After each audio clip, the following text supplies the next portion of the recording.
Parashat Beshalach, preparándonos para esta perashá de la semana. Acostumbramos a comenzar con un pequeño cuento. ¿Está bien? Cuentito. Dice así. El abuelo se fue a vivir con su hijo, su nuera y su nieto de 4 años. Sus manos temblaban, su vista se nublaba y sus pasos flaqueaban. El abuelo y su familia se reunían todos los días para comer, pero sus manos temblorosas y la vista enferma le causaban dificultades para alimentarse, pobrecito el abuelito. La comida caía de su cuchara al suelo y cuando intentaba tomar el vaso, derramaba el contenido sobre el mantel. El hijo y su esposa se cansaron de esta situación. Tenemos que hacer algo con el abuelo, dijo el hijo. Ya he tenido suficiente, derrama la leche, hace ruido al comer, tira la comida al suelo. Así que el matrimonio decidió poner una pequeña mesa en una esquina del comedor. Ahí el abuelo comía solo, mientras el resto de la familia disfrutaba la hora de comer en la mesa principal. Entonces dijimos, ¿qué tapa? Ya nos agarró bronca, ¿no? Sí. Como el abuelo había roto varios platos, su comida se la servían en un tazón de madera. De vez en cuando miraban hacia donde estaba el abuelo y podían ver algunas lágrimas sobre su rostro triste, mientras intentaba alimentarse solo. Sin embargo, las únicas palabras de la pareja le dirigían eran fríos llamando la atención cada vez que dejaba caer el tenedor o la comida. El niño de 4 años observaba en silencio lo que pasaba en la casa. Una tarde antes de la cena, el papá observó que su hijo estaba jugando con unos trozos de madera en el suelo y le pregunta, ¿qué estás haciendo, hijo? Con la misma dulzura, el niño les contesta, estoy haciendo un tazón de madera para ti y otro para mamá, cuando sean como el abuelo.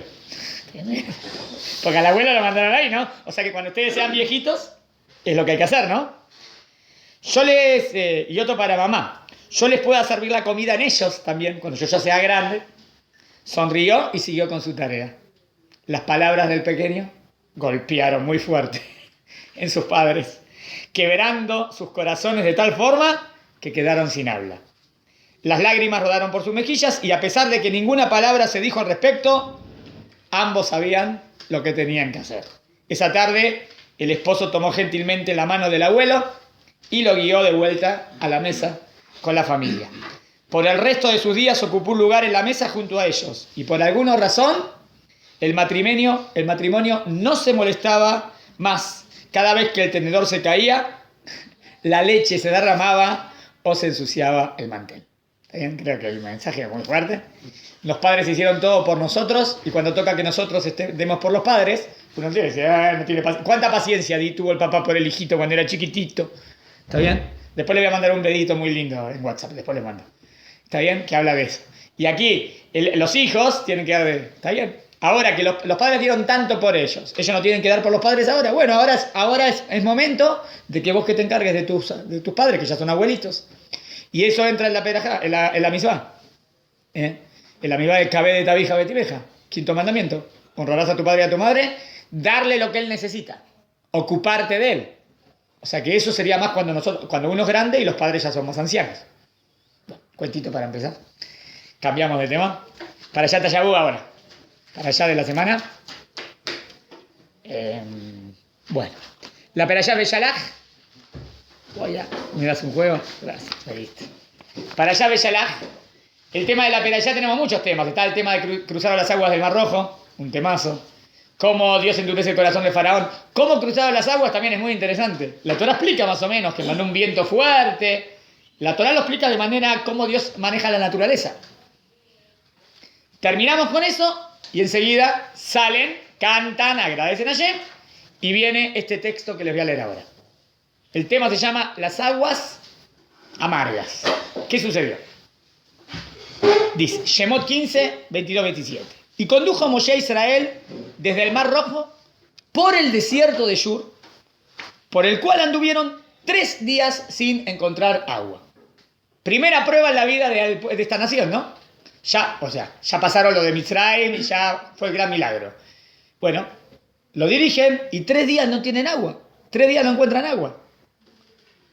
Entonces, primera pregunta que va a suceder, ¿no? ¿Cómo puede ser que no encuentren agua? Si Dios los está dirigiendo, tendría que dirigirlos por un lugar que haya agua, ¿no? Se perdieron, en el desierto se perdieron. Y llegaron a un lugar en donde había aguas amargas. Llegan a un lugar y para colmo esas aguas son amargas. Que no pudieron beber. Hay que analizar qué significa aguas amargas. ¿Qué es aguas amargas? ¿Que no está tan rica o son intomables? ¿A qué se refiere acá cuando dice aguas amargas? Que no pudieron beber. Por ello llamaron a ese lugar Mará. Ese lugar se llamó, la palabra amargo en hebreo se dice mar. ¿Por qué lo llamaron Mará? Por las aguas amargas. Y se enojó el pueblo con Moshe, diciendo, ¿qué beberemos? Otra vez el pueblo se la agarra contra Moshe. Y clamó al Eterno, quien le mostró un árbol. ¿Qué es esto de un árbol? Y Dios, está bien, necesitamos agua. Entonces Dios le muestra un árbol que Moshe echó a las aguas y estas se endulzaron. ¿Qué es esto? ¿Magia? ¿Qué es esto? El agua, pusiste el árbol y ahora el agua es dulce. Suena medio mágico, ¿no? Seguro que la Torá quiere enseñarnos algo. ¿Quién nos quiere enseñar la Torá? Es lo que queremos ver. Y estas se endulzaron. Allí dio al pueblo leyes y estatutos. ¿Qué leyes? ¿Qué estatutos? ¿Qué mitzvot? ¿No empieza la mitzvot con los 10 mandamientos? ¿O ya Dios nos empezó a dar mitzvot acá? Pero no dice qué mitzvot. ¿Qué mitzvot? Mitzvot de Shabbat, Pesach. ¿De qué mitzvot está hablando? Y allí los puso a prueba. Dice dos cosas, ¿no? Tenemos que analizar.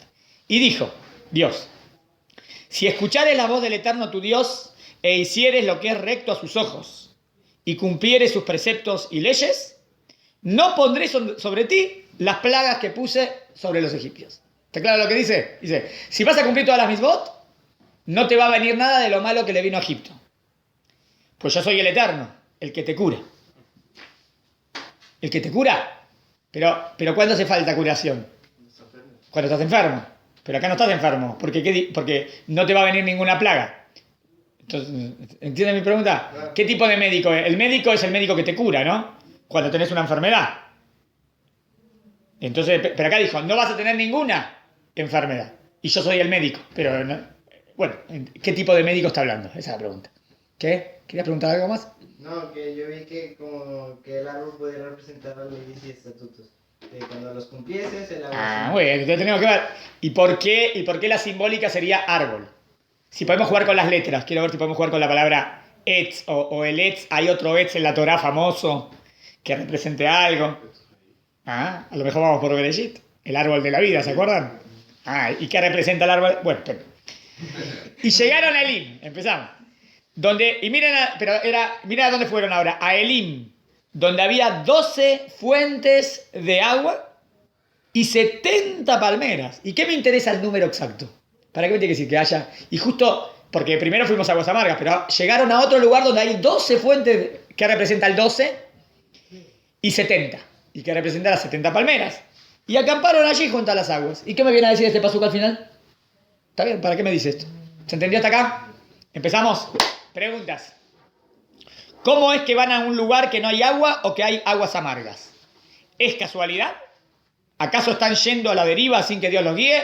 Tenemos que contestar esta pregunta, ¿está claro? Pregunta 2. ¿Por qué dice que Moshe tza'ak? Tza'ak en hebreo normalmente es gritar. Gritó a Dios. Y no dice que hizo tefilá. A menos que tenemos que analizar qué significa tza'ak. En hebreo moderno tza'ak es gritar. ¿Está bien? Hay que ver qué significa tza'ak en la Torá. Tercera pregunta. ¿Por qué el agua se endulza de esta manera y no de otra? ¿Por qué con un árbol? Aparentemente parece magia. Cuarta. ¿Qué significa que allí puso el Hok u Mitzvat? Ley y estatutos. ¿Cuál es la diferencia? ¿Qué es ley? ¿Qué ley? ¿Y qué estatutos? ¿Qué significa que Hashem Nisau? Que fueron probados. ¿Quién probó a quién? ¿Dios probó a Israel? ¿Cómo los probó? ¿De qué manera los probó? ¿Cuál fue la prueba? O sea, ¿cuál fue la primera prueba que Dios les quiso dar después que cruzamos el Mar Rojo? ¿Qué relación existe entre el agua que se endulzó, ¿está bien?, con Hok u Mishpat y Nisau? Como que hay dos temas. Uno son las aguas que se endulzaron, ¿está bien? Y otro es que les puse leyes. ¿Qué tiene que ver? ¿Son dos temas diferentes? O vos dijiste recién, a lo mejor el árbol representa al árbol de la vida, no sé, ¿no? A lo mejor tiene que ver con leyes. Eso es lo que tenemos que ver. ¿Por qué tantas palabras en el versículo 26? Es el que dice, si escuchares la voz del Eterno tu Dios. ¿Qué es? Hacer lo que Dios dice, ¿no? e hiciere lo que es recto. ¿No es lo mismo? ¿Qué diferencia hay entre escuchar la voz de Dios y hacer lo que es recto? ¿No es lo mismo? Y hacer sus preceptos. ¿No es lo mismo? Es todo parecido. Pero no hay palabras de más. ¿Por qué nos asegura que no nos va a mandar enfermedades? ¿Para qué nos menciona esto? Justamente ahora, en este episodio. Y si no tengo enfermedades, ¿para qué necesito? Un médico. Si no tengo enfermedades, ¿necesitas un médico? Y la última pregunta, ¿qué relación hay con lo que dice luego que arribaron a un lugar donde hay 12 manantiales y 70 palmeras? ¿Están claras las preguntas? ¿Está bien? O sea, la idea es, desarrollamos el texto, hicimos la pregunta, y ahora empezamos a contestar. A ver, ustedes contesten la primera. ¿Puede ser que están perdidos?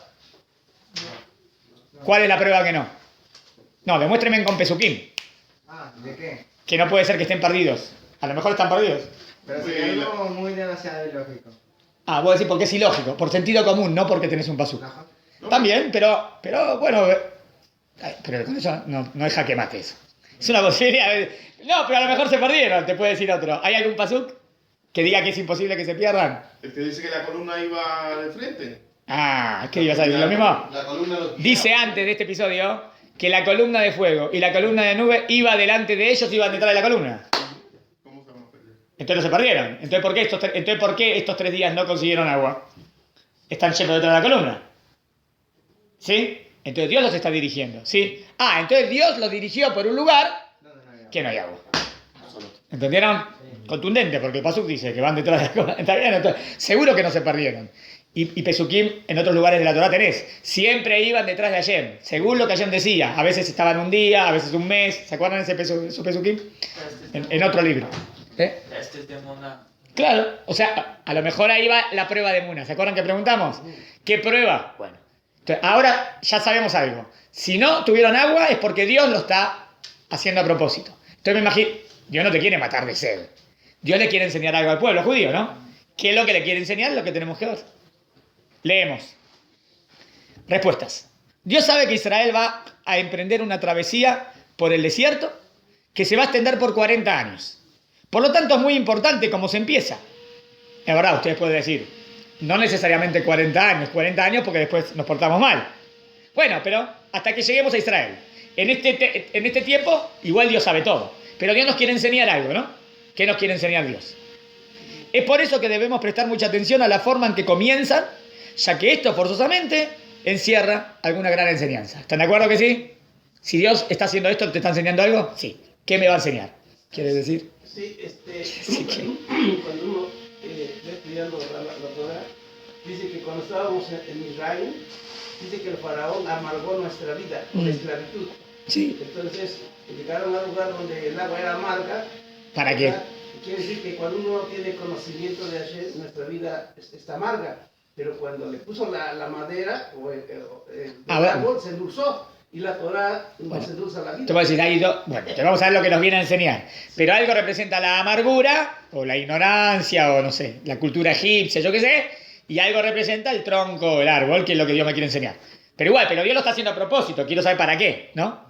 Deus quer que tú hables con Ele para que haces dedos para conseguir. A lo mejor Hashem quiere que le hagamos tefilá, para que reconozcamos que todo depende de Él. Muy bien, vamos a ver. Tefilar y la agua fica Va. dulce. Bueno, vamos al grano, a ver. Vemos en Bamidbar 9, 16 y 18 que el pueblo va detrás de Dios. Primero, ahí tenemos los pesuquín que dicen que siempre Am Israel en el desierto fue detrás de Dios. Entonces, indudablemente, no se perdieron. Indudablemente, es Dios el que los conduce por el desierto por intermedio de la columna de nube. Así que no es casualidad que no tengan agua. Dios los está llevando por un camino donde no hay agua. Y lo hace a propósito, para enseñarle algo. El término hebreo mará, normalmente traducido por amarga, también suena parecido a meri. ¿Sabes lo que es meri? Meri es rebeldía. Es decir, rebeldía. O sea, lo que nos quiere enseñar es que si se van a conducir de una manera rebelde hacia Dios, entonces las cosas van a ir mal. No digo que a Israel ahora se portó mal, ¿eh? Dios me quiere enseñar algo. Entonces me lleva a un lugar que se llama mará. Mará significa rebeldía. El agua es amarga. Hay una simbólica. Si sos rebelde a Dios, la vida es amarga. Pero si no, no. Ahora vamos a ver cómo se lo enseña. O sea, le quiere dar una enseñanza. Tza'ak. En realidad Tza'ak clamó, gritó. También Tza'ak no significa gritar solamente, es clamar. El lenguaje bíblico es sinónimo de rezar. Y aquí aprendemos. No confundamos el hebreo moderno con el hebreo de la Torá. Tza'ak en la Torá es clamar, es rezar. Entonces, ¿Moshe rezó o no rezó? Sí, no gritó, no es que gritó, rezó a Dios. ¿Pero por qué hace esto? ¿Por qué no les contesta lo que el pueblo le pide? ¿Qué dice el pueblo? ¿Para qué nos trajiste acá? Las aguas no se pueden tomar. Entonces, ¿Moshe qué les puede contestar? Entonces, ¿por qué Moshe reza? ¿Qué les está enseñando al pueblo? Que si tenés un problema, hacete fila. Está bueno, clásico, ¿no? Tenés un problema, lo primero, te filas, todo depende de allá. Bien. Hay dos maneras de responder. Una es responder frontalmente a la pregunta, con una respuesta verbal, y la otra manera es responder con una actitud. Moshe adopta la segunda postura, la actitud de hago tefilá Hashem. ¿Entendieron? Eso es lo que hay que hacer cuando hay problema. Bien. Fíjense que hasta ahora no es que Dios castigó a Israel o nada. Nada más, llegamos a un lugar donde no hay agua. El pueblo fue a pedirle a Moshe, y pide a Dios. Es decir, la enseñanza es que no tienen que pedirle a él, Moshe, sino a Dios mismo. Ellos dijeron, Moshe, danos agua. No, están confundidos. No me tienen que pedir a mí. A Hashem le tienen que pedir, y Hashem les va a dar. ¿Está bien la enseñanza? Bien. El tema de Etz, ¿qué representa el Etz? Ustedes dijeron que, está claro que dijo que agarre un tronco y lo tira. Está claro que la Torá está en contra de la magia y la brujería. Lucha contra la brujería y la magia. El otro día hay algo interesante, que ¿saben cómo se dice magos en hebreo? Hartumim. Hartumim. Los Hartumim eran los magos de Egipto. Si alguien sabe un poco en árabe, los sefaradim a veces por sus abuelitos hablan en árabe palabras, ¿no? Es clásico en Argentina, que los sefaradim cuando ese dice este es un mentiroso o es mentira, dice es pura jarta. Dice, es jarta. ¿Y cómo se dice magos y brujos? Hartumim. ¿Tiene sentido? Como diciendo que la magia y la brujería es todo mentira. Cuando dicen es un mentiroso, dicen es un jartero. Es un slang sefaradí. Es un jartero, es un mentiroso. A ver, ven que Hartumim viene de jarta, como lo que dijimos siempre que la magia y la brujería. Entonces, la Torá no me va a enseñar eso, la Torá es contra. Entonces, ¿qué representa el árbol? ¿Qué árbol famoso tenemos? ¿El árbol de la vida? Sí, ¿no? Y el árbol de la vida en Génesis. ¿Qué decía? ¿Qué decía? Que si comías del árbol de la vida, vivirá para siempre. ¿Y con cuál estaba prohibido de comer? El árbol del bien y el mal. ¿Se acuerdan? ¿Qué es lo que te da vida para siempre? La Torá.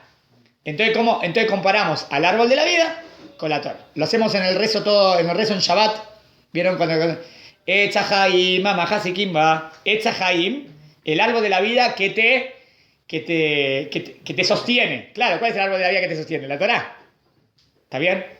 Uno lo podría ver en una metáfora una vez, me acuerdo después del tsunami, que había dado una clase el doctor Betesh, y aparece una persona en un tronco ahí flotando, y sobrevivió, ¿no? Entonces, el tronco te salvó la vida. Es una simbólica, pero está bueno. Bueno, vamos. El tema del árbol, rama, por medio del cual las aguas se endulzan, nos viene a recordar Etz Haim, el árbol de la vida, del Gan Eden. También la Torá fue comparada con Etz Haim y un árbol de vida. El mensaje es, hay aguas amargas en la vida si no hay Torá. Pero si hay Torá, no habrá aguas amargas. Está bueno el mensaje primero. A mí sale como un niño. Dios lo quiere entrenar, enseñar. ¿Qué te quiere enseñar? Si vas a ir en el camino de Hashem, va a ir todo bien. ¿Cómo te lo enseño? Mira, aguas amargas, porque no hay Torá. Si pones la Torá en tu vida, las aguas se endulzan. Te pones en Torá en la vida, vas a tener una vida dulce. ¿Está bien el mensaje? Bien. Ellos estaban acostumbrados a la abundancia del agua. Claro, en el río, en Mitzrayim, ¿a qué estaban acostumbrados? Que tenía agua todo el tiempo. Dependía de si te comportabas bien o mal. No.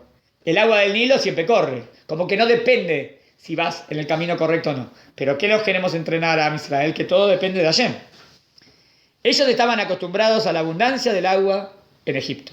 El Nilo les proveía de agua en cantidad. Pero ahora deben aprender que las cosas van a cambiar. La realidad es, si vas con Dios por el camino de la Torá, todas las cosas necesarias y fundamentales para vivir no te faltarán.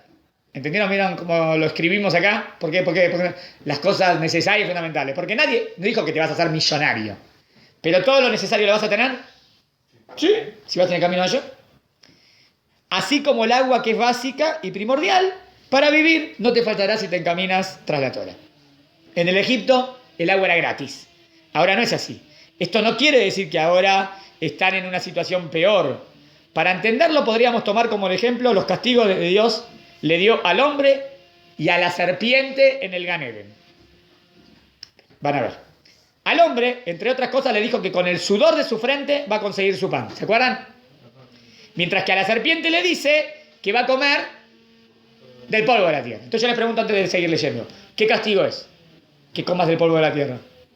¿Tenés comida todo el tiempo? Está buenísimo.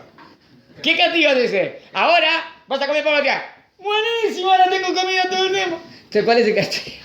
Que ya no depende de Dios. Que ya la serpiente no va a tener que levantar la cabeza nunca, no necesita. No necesita a Dios. Ese es el castigo. ¿Entiendes? Es profundo, es profundo.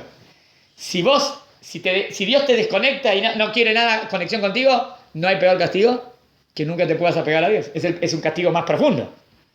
¿Entienden? Es como que te sumergís en lo material y ahora te doy tanto para que ni siquiera necesites. Esta es una de las respuestas que se dan a veces ¿a qué pregunta?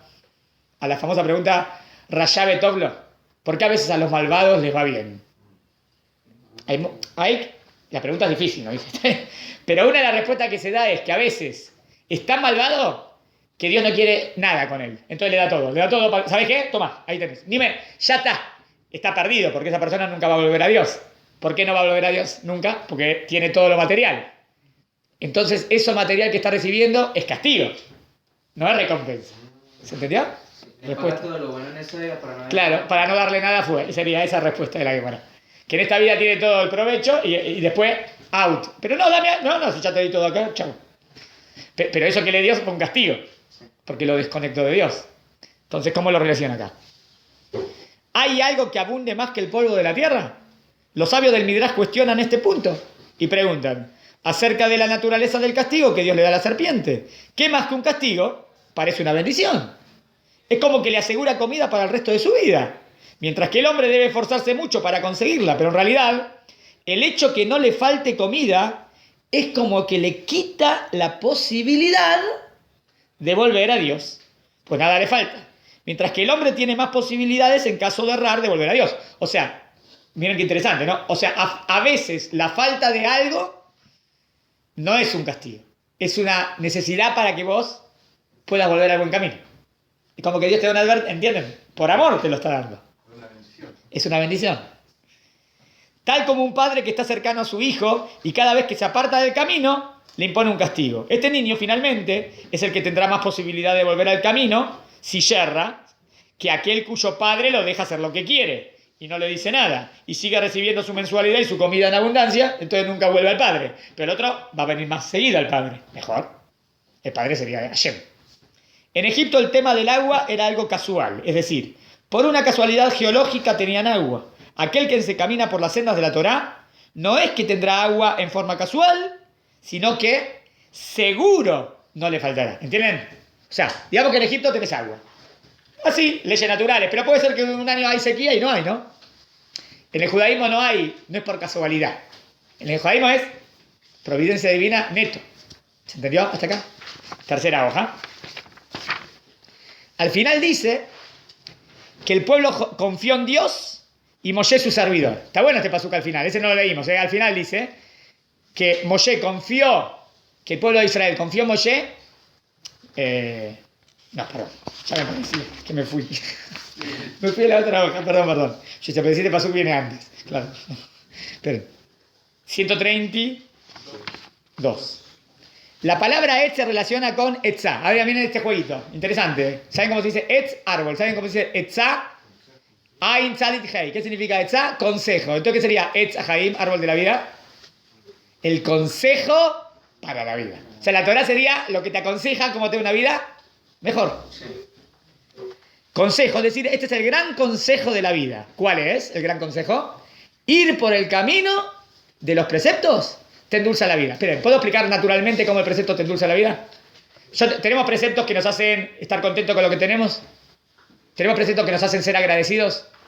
Sí. Tenemos preceptos. Sí, entonces, ¿te endulza la vida? Sí, porque cuando una persona. Primero, cuando una persona valora lo que tiene, no está siempre persiguiendo otras cosas. Es más feliz. Cuando tenemos tantos preceptos de ser personas buenas para hacer una buena sociedad, ¿no te da felicidad? Cuando tenemos preceptos para ayudar al prójimo, ¿no te da felicidad? ¿Entienden? Los preceptos te hacen mejor persona. Y al ser mejor persona, tienes una vida más tranquila, más alegre. No estás siempre en la sociedad de consumo que tenés que perseguir más cosas, y si no, no estás satisfecho. Cuando dice que ayer les puso ley y estatutos, no se refiere que les entregó uno o más preceptos y normas. Miren la interpretación que damos. Sino que esto que les enseñó Joc les está mostrando que si van por el camino de las normas y las leyes de Dios, entonces les irá bien. Tal como la Constitución que antecede a las leyes. La premisa antes de darles las leyes es que el que se camina con Dios, nada le va a faltar. ¿Entienden por qué esto viene antes de los 10 mandamientos? Porque esto sería una introducción a los 10 mandamientos, como el preámbulo. ¿Qué dice el preámbulo? Todo depende de tus caminos. Si vas a ir en el camino correcto, va a ir bien. Después te voy a decir cuáles son las misbot. Entonces, acá no le está dando una misma específica, le está enseñando la regla. ¿Se entendió? Bien. Esto mismo es el nisayón. ¿Cuál es la prueba? Porque dijimos, ¿para qué dice prueba? El término hebreo nisayón, con respecto a Dios, no debe entenderse en su sentido literal. ¿Por qué no? ¿Qué tiene de malo decir que Dios te probó? ¿Que Dios te probó para saber algo que no sabe? Si Dios sabe todo. ¿Entiende el problema teológico? Sí. Y Dios lo vino a probar para ver si Abraham tenía temor a Dios. ¿Qué? ¿Dios no sabe lo que es Abraham? Sabe. Entonces, ¿qué significa probar? Que miren la interpretación que damos. Obvio, estoy hablando en lenguaje. No es probar para Dios, porque Dios sabe todo. Shalom. Si sería probar, ¿para quién sería la prueba? Para el ser humano.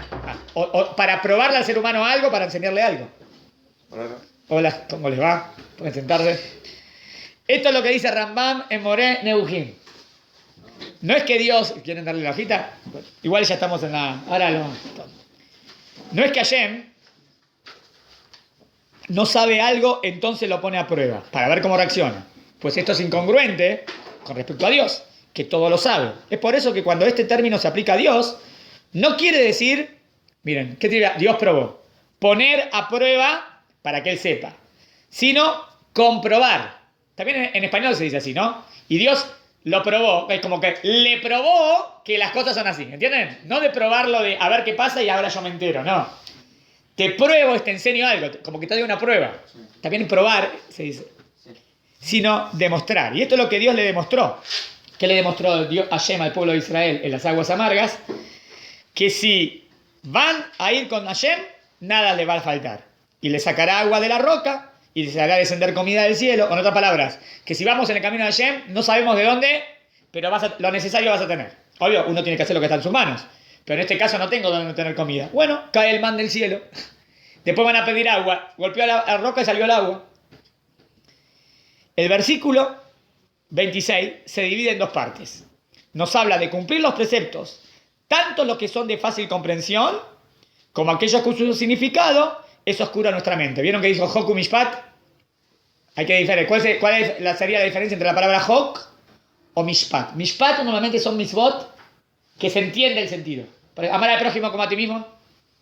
Mishpatim. No matarás. Mishpatim. No comer carne y leche. Hok. ¿Entienden? Puedo explicar cuál es el sentido, pero no se sobreentiende. Lo que normalmente no se sobreentiende es más Hukim. Y lo que normalmente se entiende es más Mishpatim.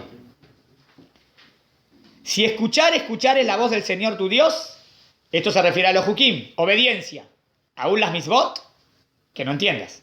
Y lo correcto a sus ojos hicieras, esto se refiere a las Misbot, que hay más entendimiento. No estoy diciendo que hay Misbot sin entendimiento. Todas las Misbot tienen un sentido. Hay algunas que se entienden más, menos a primera vista. Hasta aquí la primera parte del versículo. En la segunda lo especifica más aún. Y presta atención a sus preceptos, son las misbot. Hacer las misbot que se entienden. Y cuidaréis todos sus decretos. ¿Decreto a qué suena más? Hukim, ¿no? Hacer las misbot, cuyo significado es más oscuro. En vez de suyo pongan cuyo. Es una C, no una S. Y si van a actuar así, entonces no van a pasar las cosas que pasaron en Egipto. En particular la primer plaga. El agua falta. La falta de agua, que es lo que les está pasando. Bien. ¿Por qué empezó justo por el tema del agua? ¿Cuál fue la primera plaga? en Egipto, el agua también, ¿no? Entonces, si ustedes van a ir en el camino de Hashem, no va a faltar nada. Si no, le va a faltar lo primero. Lo mismo que pasó ahí, que le faltó el agua. Ahí son aguas de sangre, ahí son aguas amargas, ¿no? Es simbólico, obvio que Dios no los está castigando, les está enseñando. Hay dos. Ahora, ¿por qué dice así? Entonces no le voy a poner ninguna enfermedad, porque yo soy tu médico. Pero ¿cuándo necesito al médico? Cuando estoy enfermo. Entonces, ¿para qué necesito al médico si no estoy enfermo? ¿Qué tipo de médico es? Que hoy en día se habla mucho de este tipo de medicina. Preventiva. Medicina preventiva. ¿Qué medicina preventiva? ¿Cuál es el buen médico? El que te da, yo qué sé, una dieta para que no caigas en ninguna enfermedad. El mejor médico. Está el médico que, bueno, después de caer en enfermedad, me cura. Pero si tenés un médico que te enseña cómo no enfermarte, es mejor. Eso es lo que se llama medicina preventiva, que previene la enfermedad. Entonces, ¿qué quiere decir? Que yo soy tu médico. ¿Qué le está enseñando Dios a Israel? ¿Cómo hacer para que tenga una vida buena y que no tengas problemas? Yo soy tu médico. Ahí va. Este es el gran mensaje. No, hay dos tipos de medicinas. La que te cura cuando te enfermas y la otra es la medicina preventiva. Y esta última es la mejor. El buen doctor te dará una dieta para que nunca te enfermes. Y eso es lo que hace Dios con nosotros al darnos la Torá. Este es el gran mensaje. Aquel que se conduce por el camino de Hashem, nada malo le va a pasar. No se trata de que por casualidad se salvó y no le pasó nada, sino que será la providencia divina, la Ashgahá, la que velará para que nada malo le pase. Y en realidad, la naturaleza está programada, miren, según esta interpretación, ¿cómo Dios programó la naturaleza? Dios programó la naturaleza, que si vamos en el camino de Hashem, la naturaleza se acomoda a tus necesidades. Como que eso es parte de la naturaleza, Dios lo creó así. Es una Ashgahá meyuhedet, una providencia. Bueno. Y así funcionan las cosas, es decir, que funcionen bien. Y esta no debería ser una excepción, que no le pase nada malo, sino que es la regla natural. Así lo creó Dios, en principio todo tiene que salir bien, y no falta el agua o el pan, pero las cosas salen mal cuando el hombre se aparta del camino correcto. Dios creó la naturaleza perfecta, y ella sí se comporta, siempre y cuando vayamos por el camino verdadero. No sigan leyendo. ¿Para qué me viene a decir las 12 palmeras al final? No, las 12 manantiales de agua y las 70 palmeras. Al final. Porque ¿quién dijo que los llevó a ese lugar? Dios, ¿no? Y Dios los llevó a propósito para enseñarles algo, ¿no? Bueno, después que se los enseñó, ¿a dónde los llevas?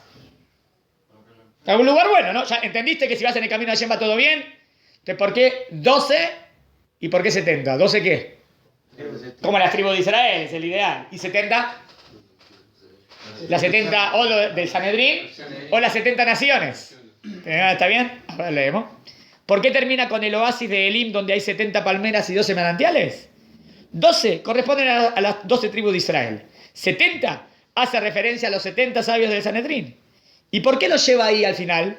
Porque es un lugar ideal, con agua, vegetación, pero no los llevó directamente ahí, porque primero quiso enseñarles lo anterior. Y recién entonces, que aprendieron el mensaje, la naturaleza funciona bien para ellos. ¿Sí? Y pregunta, y ahí termino. ¿No tiene también relación con los 12 meses del año que estudiamos todas las parashot? Bueno, está bien, le podemos dar una simbólica también de los 12 meses del año, que en todo el año irás en el camino de Hashem. Está bien, le puedo dar otros 12. ¿Está bien hasta aquí? Sí. Bueno, hasta aquí. 2:15, seguimos estudiando. Otro shiur de Parashat Shavua. Todos invitados. Muy bien, seguimos. Si tiene otro juego de